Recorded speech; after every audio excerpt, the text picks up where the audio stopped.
En manchette, aujourd'hui, le Centre d'action bénévole d'Autrey lance sa campagne de financement. Bonjour à tous, bienvenue à votre bulletin d'information sur les ondes de CTRB, votre télévision locale et régionale, aujourd'hui, le 12 septembre.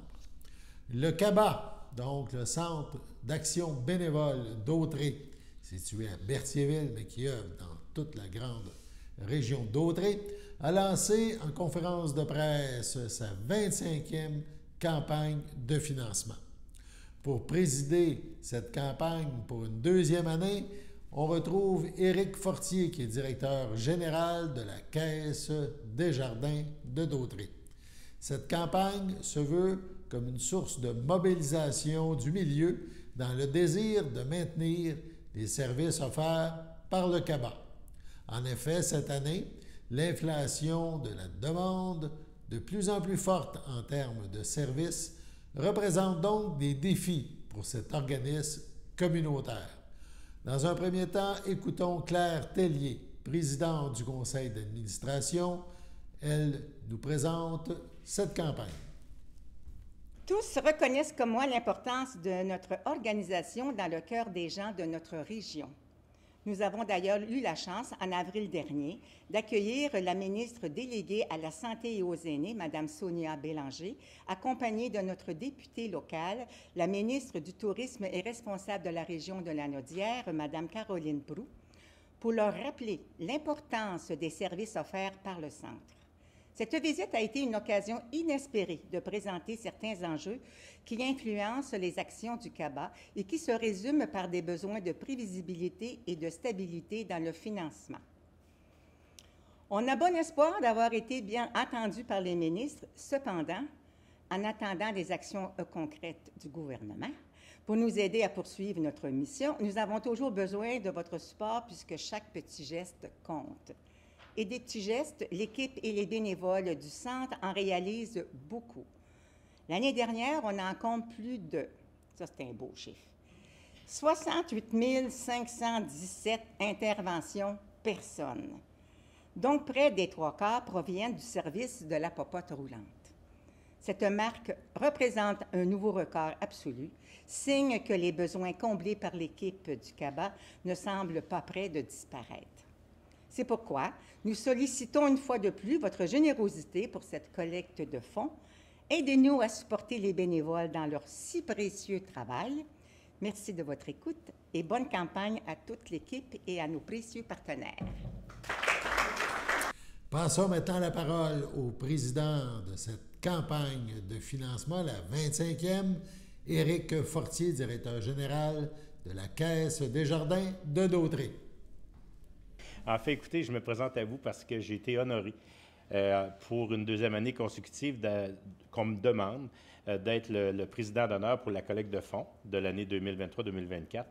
Et puis, je veux, vous connaissez bien les services, les trois grandes lignes de services, la popote roulante, l'accompagnement aux aînés et aussi l'accompagnement dans des rendez-vous à l'hôpital, puis briser l'isolement, briser la souffrance des fois mentale, physique que peut comporter le temps qui passe et qu'on entend le tic-tac d'une horloge.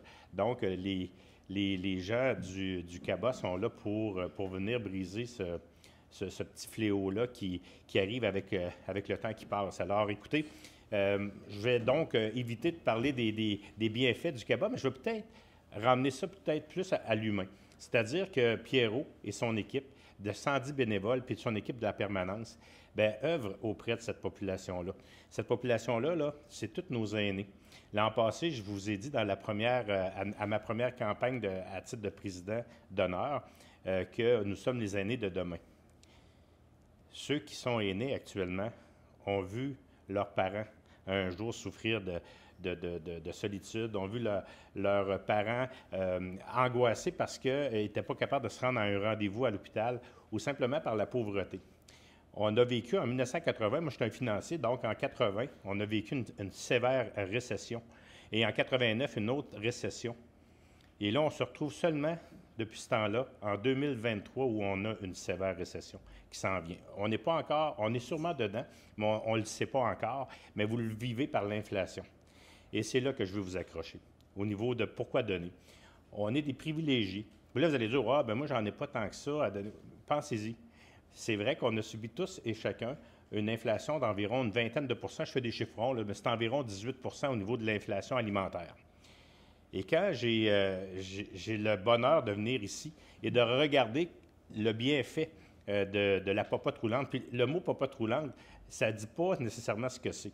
En fait, c'est un marché alimentaire dans lequel les gens qui sont dans le besoin, et n'importe qui peut venir, mais je vous dirais qu'on laisse ça aux gens qui sont dans le besoin, venir chercher un repas équilibré, dans lequel toutes les composantes alimentaires sont là. C'est très équilibré, c'est vitaminé et ça coûte très peu cher. Mais pour pouvoir le faire, là, ça prend des sous. Ça prend du monde comme nous qui donnons de notre temps au niveau des bénévoles, mais qui donnons aussi de notre argent parce qu'on est chanceux. Parce que l'inflation, oui, elle nous affecte, mais on mange encore 3 repas par jour, puis on continue à avoir certains loisirs. Puis pour d'autres, beaucoup de loisirs, malgré toute l'inflation qu'on subit. Alors, vous avez tous, dans chacun, votre petite boîte, là, à vous poser la question, qu'est-ce que moi je suis capable de donner? Fait que nous, on vous invite à donner et on vous rappelle que chez nous, chez Desjardins, tous les gens qui vont donner, nous, on va doubler le don quand vous êtes un client, un membre de Desjardins, parce que nous, on représente les 32 000 membres de notre caisse en se présentant ici à vous aujourd'hui. Mais ces gens-là, s'ils donnent de leur argent, nous, on va le doubler jusqu'à un maximum de 15 000 redonné par le conseil d'administration, qui le reconduit d'année en année. C'est une campagne qui appelle de sociofinancement. Mais en plus de ça, puis là, je prends le temps de l'expliquer, si mon membre Desjardins se présente chez un de nos ambassadeurs de cœur, chez Jean Coutu, eux vont aussi doubler le don. Donc, si on donne 100 $, moi, j'en donne aussi 100 $ à titre de membre de Desjardins. Et, exemple, Germain, ici à Berthierville, va aussi donner un autre 100 $ pour ce même don-là. Donc, on vient de tripler le don. Je tenais ça important de vous le présenter aujourd'hui. Vous connaissez les services, je ne voulais pas m'y arrêter, puis Mme Tellier est une excellente oratrice pour pouvoir nous les expliquer. Je voulais simplement vous dire pourquoi donner, parce qu'il faut encourager l'équipe de Pierrot à poursuivre son bonne œuvre. Sinon, je vous le dis, ça va retomber dans nos poches encore, mais il va falloir aider nos propres aînés, puis se déplacer des fois pour aller à des rendez-vous médicaux qui, des fois, sont à 100 km, 200 km, nos parents. Alors, c'est important de penser qu'il existe des bonnes œuvres comme le CABA ici aujourd'hui. Fait que je vous souhaite une belle fin de journée, puis je vous souhaite de donner chaleureusement avec votre argent parce qu'elle va être bien accueillie, ça, je peux vous le promettre. Souhaitons un beau succès à cette levée de fonds du Centre d'action bénévole d'Autrey. Sur ce, on passe à la pause. Chers téléspectateurs, vous êtes cordialement invités le samedi matin dès 9h30 à notre bingo télédiffusé de nos studios de Berthierville. Depuis plusieurs années, nos adeptes de la télévision régionale se sont divisés un montant de 600 $, disponible chaque semaine lors de notre joute de bingo à CTRB. Un amical animateur et ses joyeux compères, dont un technicien et deux bénévoles, partagent tour à tour cette émission dans le but de vous agrémenter durant 60 minutes. Un moment de plaisir qui pourrait s'avérer payant pour vous. Vous pouvez donc vous procurer les cartes de jeu chez les dépositaires participants et j'ai nommé à Berthierville, le dépanneur Formule 1 et le garage Pétroté sur la rue Gilles Villeneuve, le marché IGA Extra sur la rue Gabrielle Brissette, le marché Métro sur la rue Notre-Dame et la pharmacie Proxime sur la rue Frontenac. À Saint-Ignace-de-Loyola, le dépanneur Esso sur la rue de la Traverse et le marché Aldo sur le rang Saint-Michel. C'est donc un rendez-vous hebdomadaire chaque samedi matin dès 9h30 sur les ondes de CTRB, votre télévision régionale et communautaire, maintenant en haute définition. On vous attend donc en grand nombre et toute l'équipe vous souhaite bonne chance.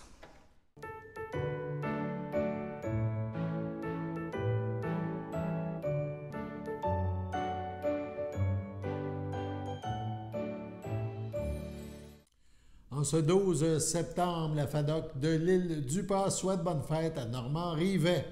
C'est votre anniversaire aujourd'hui. En ce 12 septembre, eh bien, toute l'équipe de CTRB se joint à moi et vous souhaite bonne fête. Hier soir avait lieu la séance ordinaire, celle du mois de septembre, la séance du conseil municipal de la ville de Berthierville. Une séance présidée pour la première fois par le maire suppléant Sylvain Destrempes. Plusieurs sujets ont été abordés. Dans les extraits qui suivent, on s'attarde à la période de questions. On parlera des autres sujets là, dans nos prochains bulletins. Dans un premier temps, on vous présente des parents, des gens qui demeurent rue Langlois, rue Généreux, donc dans un quartier résidentiel de Berthierville. Donc, on parle de vitesse dans la rue et quoi faire pour la réduire. Allô, Michel Boussillon, Berthierville. J'ai 4 guerrières avec moi. Alors, soyez prudents, monsieur, madame. Je vous salue d'abord. Merci d'être là. Nous, ce qu'on voudrait, c'est vous sensibiliser à la sécurité des enfants sur la rue Généreux. On demeure tous sur la rue Généreux. Et Langlois. Et Langlois, oui. Je ne sais pas si vous connaissez le coin, hein, quand on arrive de la rue Langlois, et là, on s'en va chez Généreux, ça tourne en rond, ça tourne carré en rond. Puis nos enfants, c'est là qu'ils s'amusent. Il y a un arrêt obligatoire. Je pense qu'il faudrait peut-être le changer de couleur parce que les gens ne le voient pas, mais ça, c'est un autre problème. Je pense que l'idéal, ce serait, les gens sont arrivés avec certaines idées, c'est peut-être pas la place ce soir pour sortir ces idées-là, mais si on pouvait rencontrer un membre du conseil, la personne responsable de sécurité publique, qu'on puisse regarder qu'est-ce qu'on pourrait faire sur la rue Généreux, la rue Corriveau et la rue Langlois pour la sécurité de nos enfants. Voilà. Ben moi, c'est mes petits-enfants. Je suis rendu ailleurs. Mais il y a beaucoup d'enfants sur les rues. Ils sont beaux à voir aller, puis en même temps, le cœur des mères, souvent, il donne un coup, parce que c'est dangereux. Vraiment, là, dans la façon que la rue a été conçue.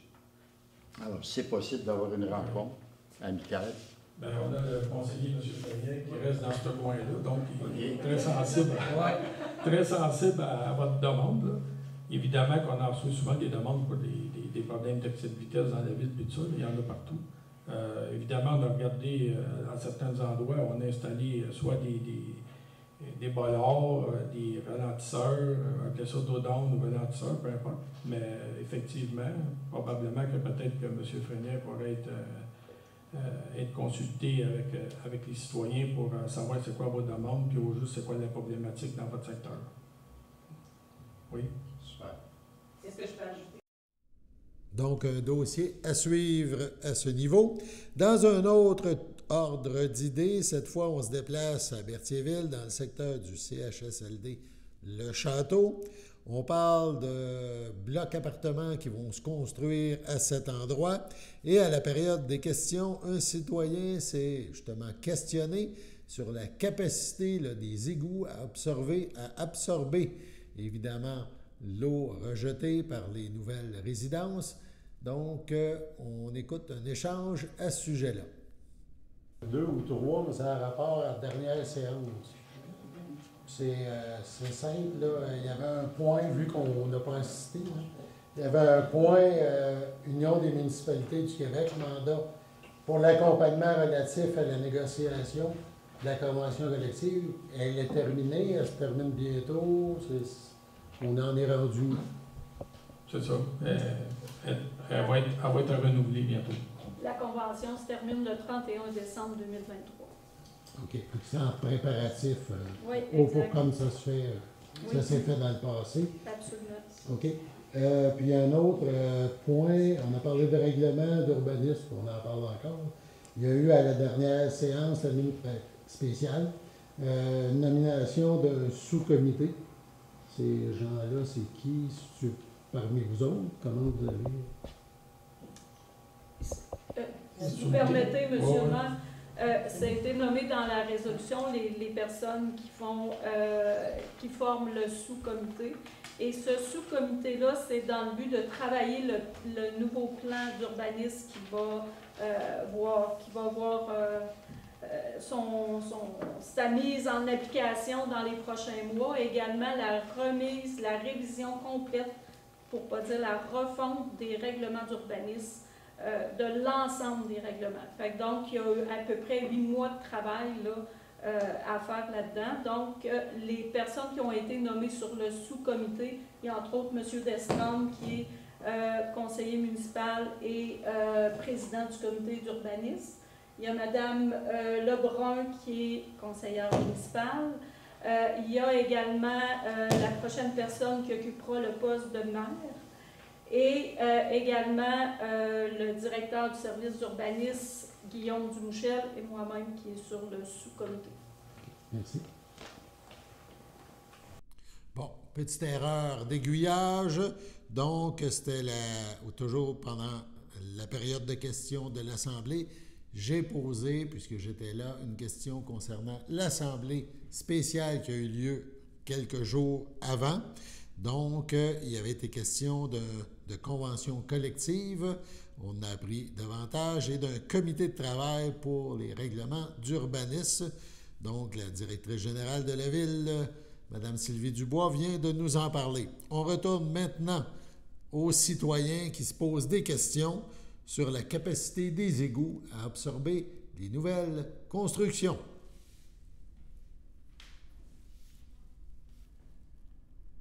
C'est bon, continue à partir de là parce qu'on l'a pas ça. Je vais faire mon travail. Et ça va bien. OK, je ne sais plus où je suis rendu. À la sûreté, je pense. C'est bon. La Sûreté du Québec vous rappelle les bons réflexes à adopter pour prévenir une fraude. Il faut bien sûr être vigilant lorsque vous recevez un appel d'un soi-disant conseiller, enquêteur ou représentant du gouvernement.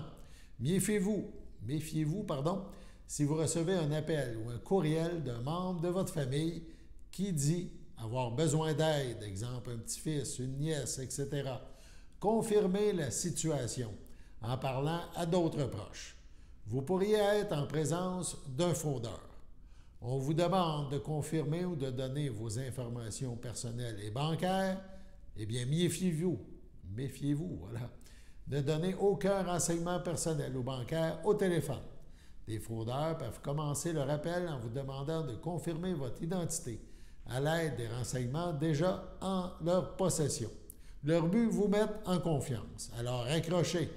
Prenez un moment de recul, retrouvez le numéro de téléphone officiel de l'organisme qui vous a contacté, appelez-le et vérifiez la validité de la demande qui vous est adressée. Ne rappelez jamais à un numéro de téléphone transmis par votre interlocuteur. Votre afficheur indique un numéro de téléphone officiel. Ne supposez jamais que le numéro de téléphone sur votre afficheur est exact. Les fraudeurs utilisent des logiciels ou des applications pour tromper leurs victimes. Le numéro de l'appel peut également être masqué. On vous demande de remettre vos cartes et vos NIP dans une enveloppe, peu importe la raison. On a même fait ça pendant la pandémie. Eh bien, c'est simple, refusez. N'ayez pas peur de dire non et raccrocher.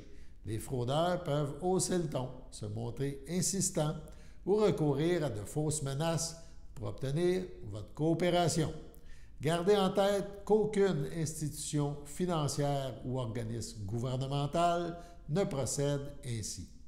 Vous recevez un appel d'un soi-disant membre de votre famille, exemple un petit-fils, une nièce, qui se dit en situation de détresse, accident d'auto, détention, hospitalisation, et invoquant un besoin urgent d'argent. On vous demande surtout de n'en parler à personne. Alors méfiez-vous, prenez un moment de recul, n'envoyez pas d'argent, ne transmettez pas votre numéro de carte de crédit, n'achetez aucune carte prépayée, comme les cartes iTunes, dans le but de fournir à votre interlocuteur les codes de ces cartes. Validez l'histoire qui vous est présentée et l'identité de la personne avec qui vous communiquez en appelant des parents, un autre membre de la famille ou des amis. Les fraudeurs peuvent également se faire passer pour un policier ou un avocat afin de rehausser la crédibilité de cette mise en scène. Pour signaler une fraude ou demander de l'aide, eh bien, communiquez avec la Sûreté du Québec au 310-4141, 310-4141 ou étoile 4141 si vous avez un cellulaire. C'est possible aussi d'appeler directement votre service de police local. On vous invite à communiquer avec le Centre antifraude du Canada pour signaler une fraude. le 1-888-495-8501. La Sûreté du Québec invite les citoyens à consulter donc son site web pour plus d'informations. Sur ce, on passe à la pause. Connaissez-vous notre frigo partage? C'est un frigo qui permet de lutter contre la faim et de contrer le gaspillage alimentaire. Les personnes peuvent se servir gratuitement selon leurs besoins. Nous avons besoin de vous pour le remplir. Nous acceptons les fruits, les légumes, les cannages, les produits céréaliers, les produits laitiers et les denrées non périssables. Nous n'acceptons pas les plats cuisinés à la maison, les produits déjà ouverts, les produits périmés, l'alcool, la viande et le poisson. Nous sommes ouverts du mardi au vendredi de 13h à 16h et les jeudis jusqu'à 18h30. Le frigo est situé à l'intérieur de notre comptoir meuble au 555 rue Montcalm en passant par le stationnement. Pour plus d'informations, contactez Stéphanie Ross 450-836-6966 au poste 1. Suivez-nous sur Facebook.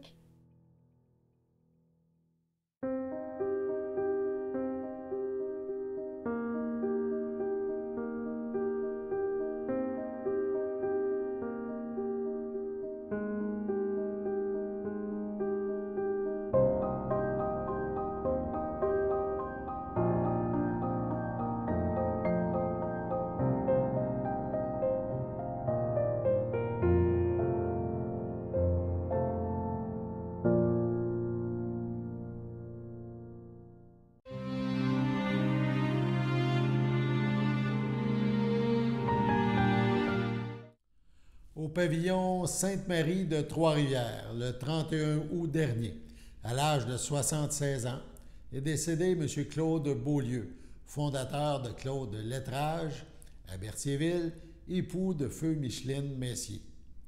Il laisse dans le deuil ses enfants, Éric Beaulieu, Karine Beaulieu, Jean-Noël Gervais, ainsi que ses petits-enfants, William, Luna, Maëlé, Annabelle et Léa Rose, ses beaux-frères et ses belles-sœurs, ses neveux, nièces, autres parents et amis.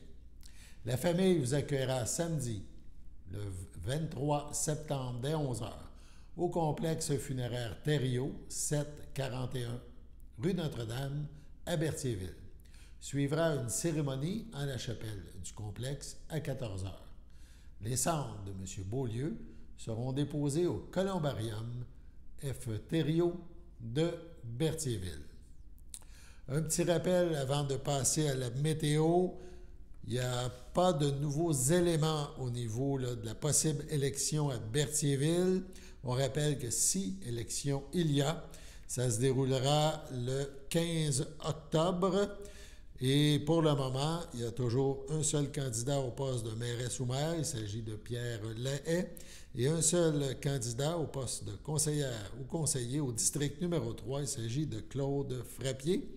Les gens intéressés ont jusqu'au 15 septembre pour déposer leur candidature.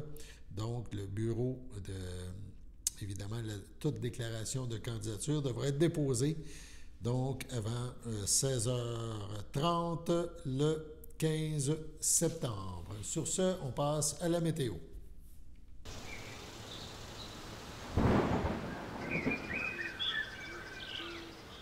Bienvenue à votre météo de cette semaine. Aujourd'hui, mardi après-midi, ce sera un temps généralement nuageux, une température de 22, un temps ressenti de 22.